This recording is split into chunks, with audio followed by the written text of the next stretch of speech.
हम दो बहनें ही थीं और मेरी बड़ी बहन रश्मि की शादी के वक्त मैं लगभग 18 साल की थी।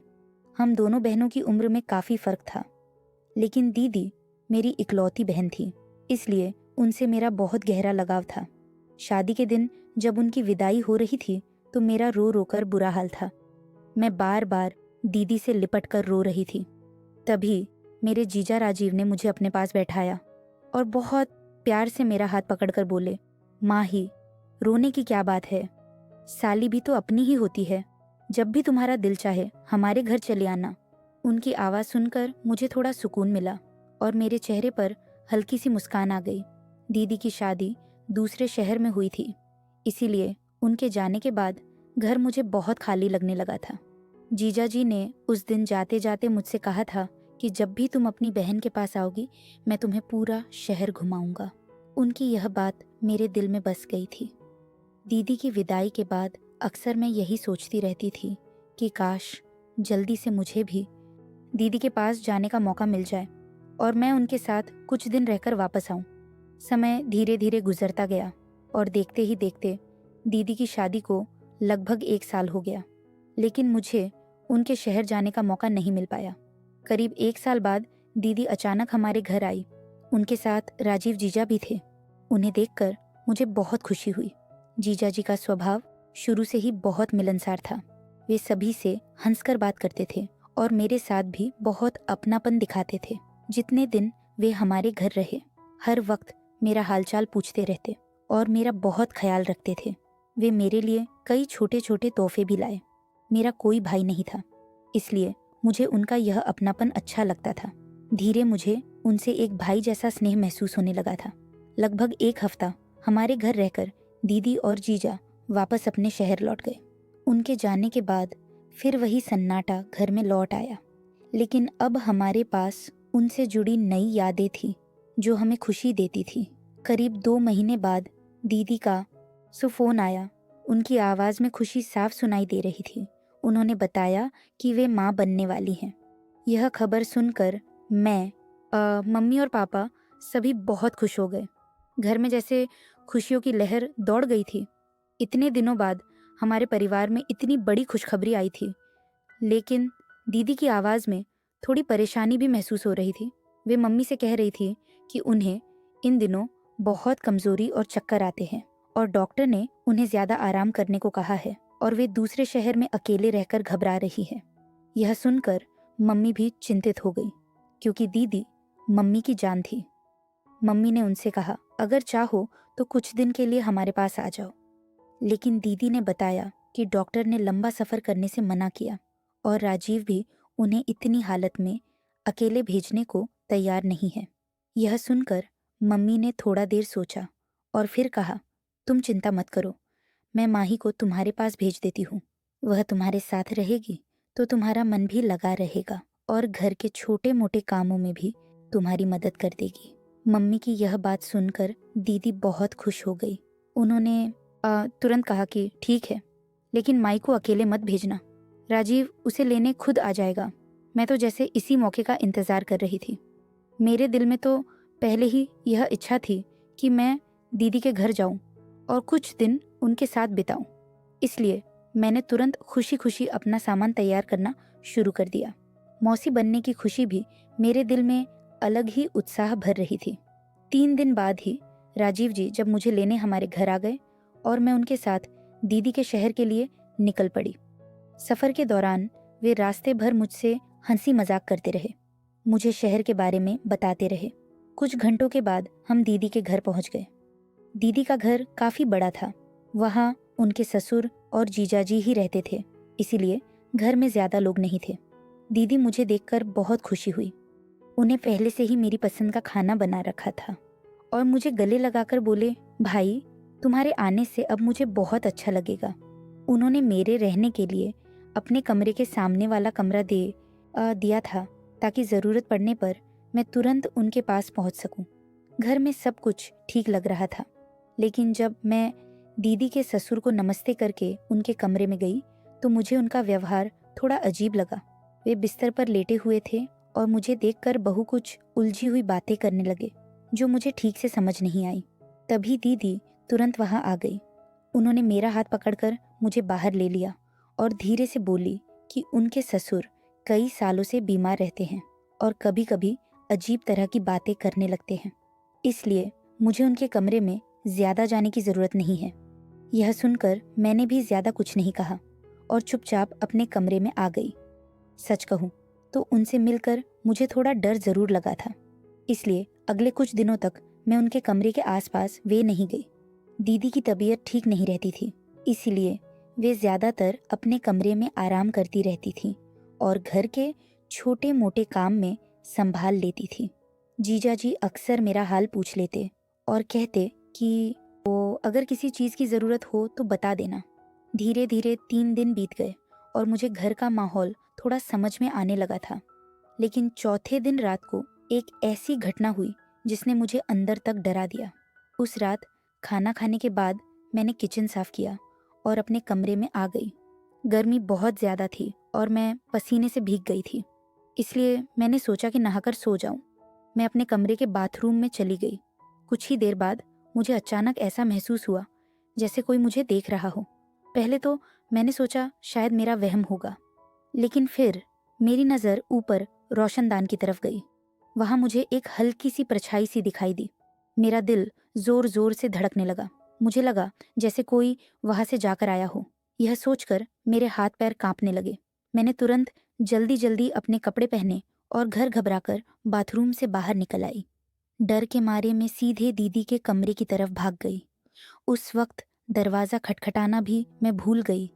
अंदर पहुंची तो देखा दीदी और जीजा दोनों आराम से बैठे बात कर रहे थे। मुझे अचानक देखकर वे दोनों चौंक गए। जीजा जी ने कहा, रे माही, क्या तुम इतनी घबराई हुई क्यों हो? मैं कुछ पल के लिए चुप खड़ी रही। मुझे समझ नहीं आ रहा था कि मैं उन्हें क्या बताऊं। रोशनदान वाली बात कहने के लिए मुझे झिझक हो रही थी, इसलिए मैंने बात बदलते हुए कहा, मैं बस दीदी से पूछने आई थी कि उन्हें दूध चाहिए या नहीं। दीदी मुस्कुराकर बोली, नहीं माई, अब तुम जाओ और आराम करो। बाकी जो भी काम होगा मैं राज से कह दूंगी। मैं वापस अपने कमरे की तरफ लौटने लगे। तभी मेरी नज़र सामने से आते हुए दीदी के ससुर पर पड़े हुए बाहर से लौटकर अपने कमरे की तरफ जा रहे थे। उन्होंने मुझे अजीब नज़रों से देखा और धीरे से बोले, ओ बेटा, अपना ध्यान रखा करो और किसी पर भी जल्दी भरोसा मत किया करो। उनकी आवाज़ सुनकर मुझे थोड़ा अटपटा लगा और मैं बिना कुछ कहे जल्दी से अपने कमरे में आ गई। उस रात मुझे बहुत देर तक नींद नहीं आई। मेरे मन में बार बार यही सवाल आ रहा था कि आखिर उस रोशनदान पर वह परछाई किसकी थी? क्या वह सिर्फ मेरा वह भ्रम था या सच में कोई मुझे देख रहा था? और अगर कोई था तो वह कौन हो सकता है? उसे यह सोचते सोचते पूरी रात गुजर गई और मेरे मन में एक अजीब सी बेचैनी घर कर गई थी। अगले दिन सुबह जब राजीव जी ऑफिस जाने लगे तो जाते जाते बोले, माही, मैं आज शाम को थोड़ा जल्दी आ जाऊंगा, फिर हम दोनों बाजार चलेंगे, तुम्हें शहर भी दिखा दूंगा। उनकी आवाज़ सुनकर मैंने बस हल्की सी मुस्कान दे दी, लेकिन मेरे मन में पिछली रात की घटना अभी भी घूम रही थी। मुझे समझ नहीं आ रहा था कि वह सब मेरा वहम था या किसी बड़ी परेशानी की शुरुआत। अगले कुछ घंटों तक मैं यही सोचती रही कि मुझे सावधान रहना होगा, क्योंकि कभी कभी इंसान जिस जगह को सुरक्षित समझता है वहीं से अनजाने डर को भी सामने आ जाते हैं। अगले कुछ घंटों तक मैं यही सोचती रही कि पिछली रात जो कुछ हुआ वह सिर्फ मेरा वहम था या सच में कोई मुझे देख रहा था। लेकिन फिर मैंने खुद को समझाया कि शायद नए घर और नए माहौल की वजह से मैं ज़रूरत से ज़्यादा सोच रही हूँ। सुबह का समय धीरे धीरे बीत गया। दीदी दवाई लेकर आराम कर रही थी और मैं घर के छोटे मोटे काम संभाल रही थी। दोपहर तक सब कुछ सामान्य लगने लगा था, लेकिन मेरे मन की बेचैनी पूरी तरह खत्म नहीं हुई थी।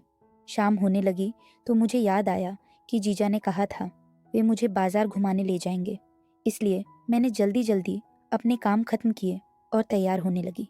दीदी ने मुझे देखते हुए मुस्कुराकर कहा, माही, तुम तो आज बहुत अच्छी लग रही हो। लगता है तुम्हें बाहर घूमने जाने की बहुत खुशी है। मैंने भेंसकर कहा, दीदी, इतने दिनों बाद बाहर निकलने का मौका मिल रहा है, इसीलिए अच्छा लग रहा है। थोड़ी देर बाद ही राजीव जीजा ऑफिस से लौट आए। उन्होंने मुझे तैयार देखकर कहा, चलो माई, देर मत करो, बाजार चलते हैं। दीदी ने भी कहा कि ज़्यादा देर मत करना और ध्यान से जाना। मैं और जीजा घर से बाहर निकल गए। रास्ते भर वे शहर के बारे में बताते रहे और मुझे कई जगह दिखाई। बाजार काफ़ी रोने को वाला था। उन्होंने मेरे लिए कपड़े और कुछ छोटी छोटी चीज़ें खरीद दी। मैंने कहा कि इतना सब लेने की ज़रूरत यह नहीं है, लेकिन वह मुस्कुराकर बोले, तुम पहली बार आई हो, इसलिए यह सब मेरी तरफ से है। उनकी बात सुनकर मुझे थोड़ा अच्छा भी लगा, लेकिन कहीं ना कहीं मेरे मन में पिछली रात की बात अभी भी चल रही थी।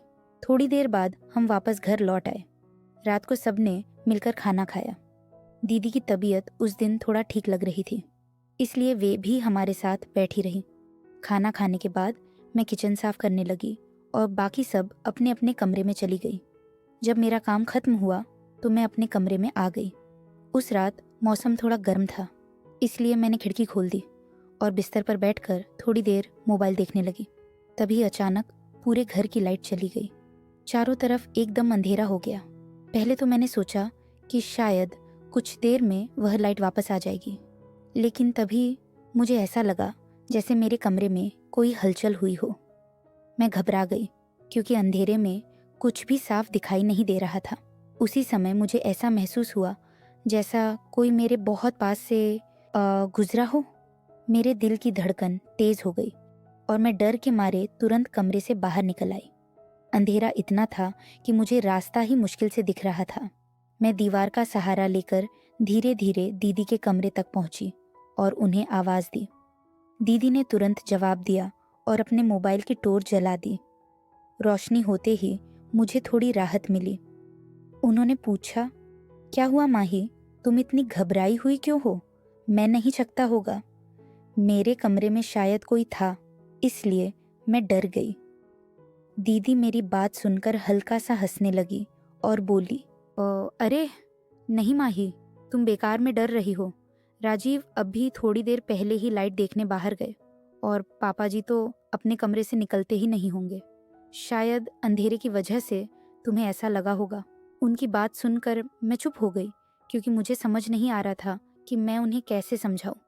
मुझे सच में किसी की मौजूदगी का एहसास हुआ था। थोड़ी देर बाद लाइट वापस आ गई और उसी समय राजीव जीजा भी अंदर आ गए। उन्होंने मुझे वहाँ बैठे देखा तो मुस्कुराकर बोले, देखा, मैंने कहा था ना कि यह अंधेरे से डर जाएगी। फिर वे दीदी से बोले, तुम इसके पास ही बैठो ताकि यह शांत हो जाए। मैं भी अब थोड़ा संभल चुकी थी, इसलिए मैंने कहा, अब मैं ठीक हूँ और अपने कमरे में जाकर आराम कर लूँगी।